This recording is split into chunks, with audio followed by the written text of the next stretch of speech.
Salamu alaikum, algaharta malam. An tashi lafiya, ina gajiya, ina jama'a, ya ayyuka, ya haƙuri da jama'a.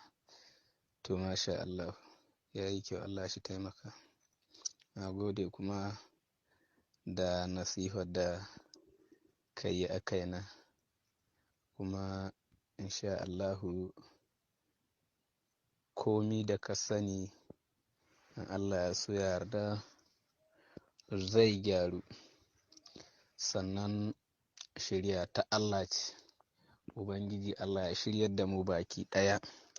Sannan test ɗin da ni rubuto ma ba na yi ma ne don wai ina jin wani haushi naka ko wani abu ba. A'a, kuma ba don rayuwarka ta ɓaci ba. Saboda mu ba ma rena malamai. Malamai iyayenmu ne su duk inda suke a cikin duniya, ba Najeriya kaɗai ba, kuma ba jihohinmu ɗaya ba, kuma ba garuruwanmu ɗaya ba. Duk duniya inda malami yake, mu mun ɗauke shi matsayin uba gare mu. Sannan ka tuna cewa da mu da 'yan sa-kai dukkanmu aikin da muke yi ba na Allah da Annabi ba ne muke yi, tsakani da Allah. Kuma maganar da nake gaya maka, abun da ya kai ni ga ɗaukan makami ba wai ga banza ni ɗauke shi ba, dole ne ta kama ni ɗoka ta. Kuma wa'ansunsu da dama cikin waɗannan na ɗauke shi, na san dole ce ta sa su haka nan. Saboda tun ba mu san miye bindiga ba, an yi lokacin da wallahi hawan shehi milki na farko wadda an ka rantsar da shi, an ka ciro sa-kai, abin da ba mu taɓa sani da shi ba. Muna kiwo, shi mun ka sani, shi muka gada ga iyayenmu da kakanni. Amma sai aka ƙirƙiro da wannan abu. Akwai wanda in dai don Allah za a yi, hukuncin shi bai ci a kashe shi ba.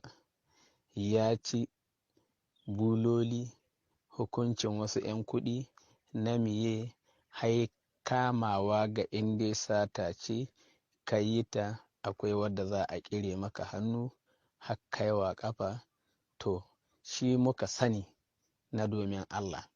Amma sai a ce ko da kaza ka taɓa sata malam, domin Allah, idan an kama ka za a yanke ka, a sa ma wuta wadda ka san abun da arna ke yi, shi ake yi muna don Allah don Annabi.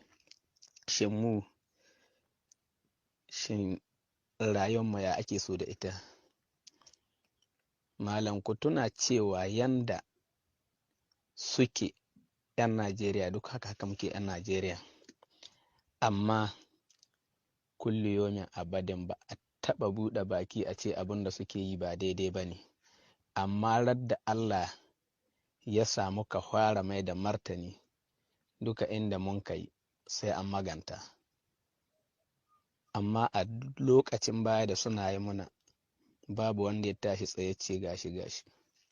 Wallahi summa tallahi, kan in mallaki wani abu makami wanda zan cewa gashi nauni, billahi allazi la ilaha illa huwa, an kashe man sama da mutum 40 kuma a rana ɗaya, kuma aka ƙona su. Malam, to ya zan yi don Allah don Annabi a ce ina kallo haka tana faruwa ga iyayena da 'yan uwana, yanne, ƙanne da sauransu? Ka gani zuciya ba ta da marfi. Wallahi tallahi tana iya kai ka ga abun da zai zama halaka gare ka.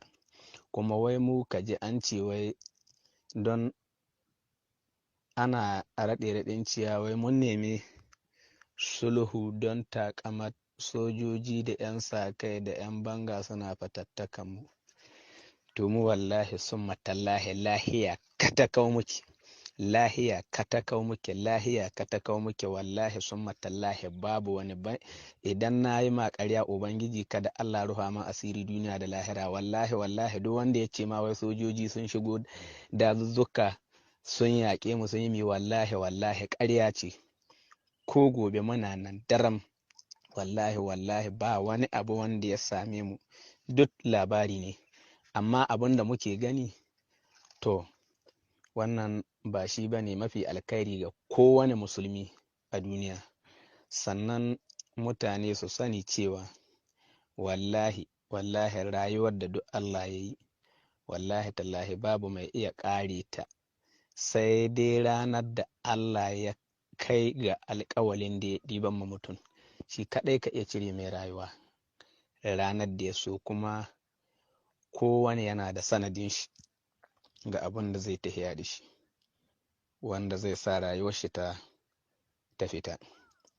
Don saboda haka na ji daɗi akan wannan tunatarwa taka, kuma baka san ni ba, ban san ka ba. Bayanin da nike yi maka na gaskiya da gaskiya ne tsakani da Allah.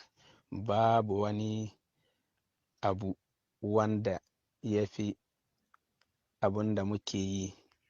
Sannan mu da 'yan sa kai wallahi tallahi duka harkan mu guda ce. Sannan tsakani da Allah na gaya maka a cikin shinkafi akwai kwata ta Fulani tuntuni, tun ba ruwanmu da ko ni wallahi lokacin nan ko ma kiwo ka ce sai na yi ma Allah ya isa, balantana a ce na ɗauki makami, saboda ba shi a gabana ba.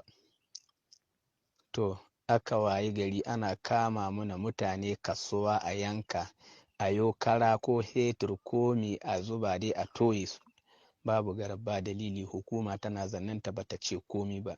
Domin Allah domin annabi, hukuma da mutan gari haƙƙinta ne ta kare haƙƙin kowane ɗan adam a cikin Najeriya. Amma idan ana yi muna, babu wani malami wanda zai cewa abin da ake yi ma Hilani ba daidai ba ne. Babu wani sarki wanda zai tashi ya ce ba daidai ba ne. Ba wani shugaba wanda zai tsaya ya ce gaskiya abin da ake yi bai yi ba. Akwai lokacin da shehi da shi da marigayi ɗan kande gamji sun ka bayyana cewa sun halitta duk inda jinin bahillaci yake halal ne a zubar da shi. To mu kuma mun ga in dai ga hanyar da za mu bi mu kare jinin 'yan uwanmu, to dole ne mu ma mu kare shi. Saboda mi? Saboda ba suna yi masu rayuwa ba, bale su ce sun halitta jininsu a kashe su. Kuma yanda suke 'yan Najeriya haka muke 'yan Najeriya. Ba su tsaya tsakaninsu da Allah sun ka tsare haƙƙin mu ba da haƙƙin mutan gari. Kowane suna barin shi yana yin abin da yake so. Saboda haka shi ne kawai alaƙar mu da su. Tunda sun bari an shigo cikin, yanzu dai a taƙaice rugga wadda an ka ƙone aka kashe mutane aka kori dukiyarsu ba ta da adadi. Amma wallahi tallahi ko takalmi babu rugar da an ka taɓa taimaka mata daga ɓangaren gwamnati na tallafi. Da mu da su wanda duk ya tafi cutan ma wani